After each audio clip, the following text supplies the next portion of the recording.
All right, class. Today we're going to learn about energy flow through ecosystems. I left a few jokes on the side. On the left it says climate destruction. Turns out the sky was the limit. Hopefully we won't be able to get any more pollution outside of the air.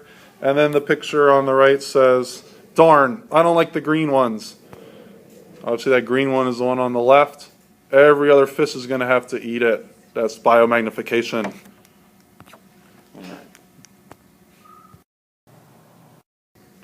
Okay, here's some different ecosystem and energy roles. An ecosystem is the living, the biotic, and non-living, abiotic things that interact in an environment. So we're looking at the different species that work together, like mutualism, or they go against each other, like parasitism. The energy role is determined by how it obtains energy. We're going to look at different types of food chains and food webs on what eats what. And then also how it interacts with other organisms. Okay? Looking at the different food chains will actually help us determine what type of species it is in our ecosystems. Here's some of the energy roles in a typical ecosystem. The sun is usually the main source of energy in most ecosystems. Obviously we need plant life or producers to get energy from the sun. And then we have other species that indirectly get energy from the sun as well. Our producers need to get energy from the sun, like plants or algae. You have the consumers. To consume means to eat something, or think about a consumer when we buy something. We're exchanging information from one to another. Those would be animals and some plants like Vita flytraps and whatnot. You finally have your decomposers. Those return energy back to the environment, like the carbon and nitrogen and all the minerals that plants need. Some examples of that are fungus and bacteria.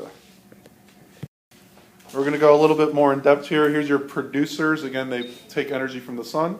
Photosynthesis. Photo means light. Think about if you take a picture, like a photograph, you need light to do that.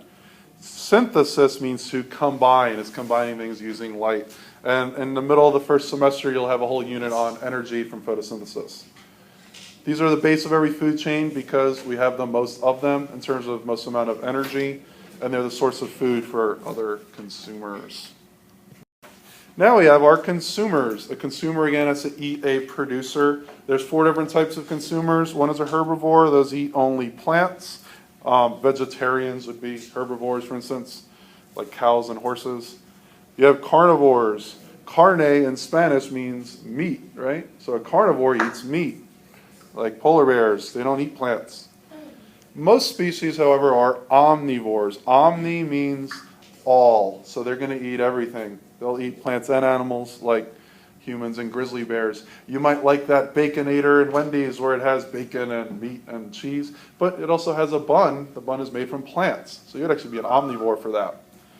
And then you also have scavengers. Those are carnivores that feed on dead bodies like vultures. Next we have our decomposers. To decompose means to break down. So they break down waste and dead organisms, return the materials back to the environment.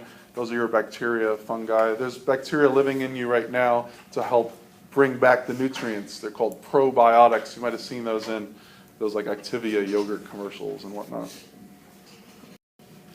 All right, this shows a flow chart of how energy goes through a biological system.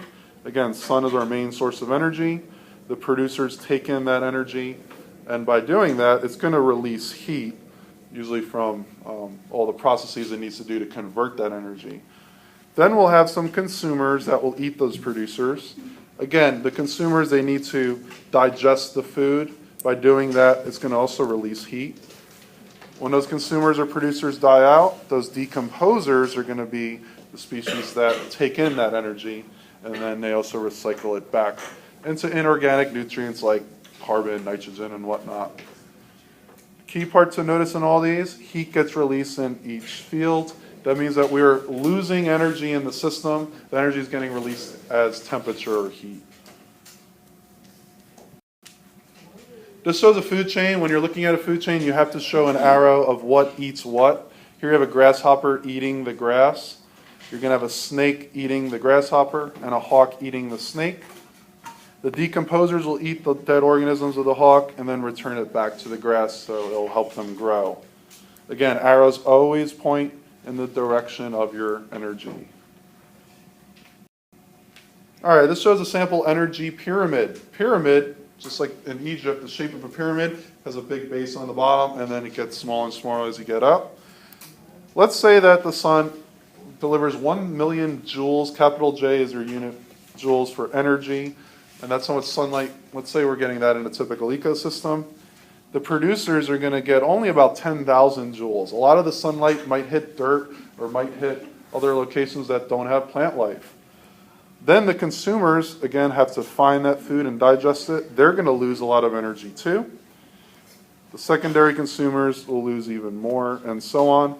Typically, we're only going to convert 10% of our energy from one level to the next. So we're losing a large amount of energy.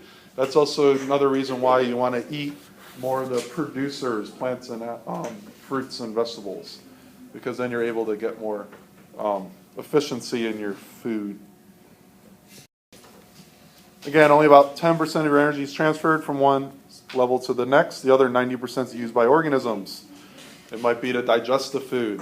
It might be a hawk trying to catch the mouse. When it's flying along, it uses a lot of energy to hunt, right? So all that is lost energy. Again, that's why we need to have a lot of producers. All right, class, so that is our basic review on energy flow and ecosystems. If you have any questions, please feel free to leave a comment down below or just shoot me an email at Kaminsky, Kaminskyl, @hayescisd.net.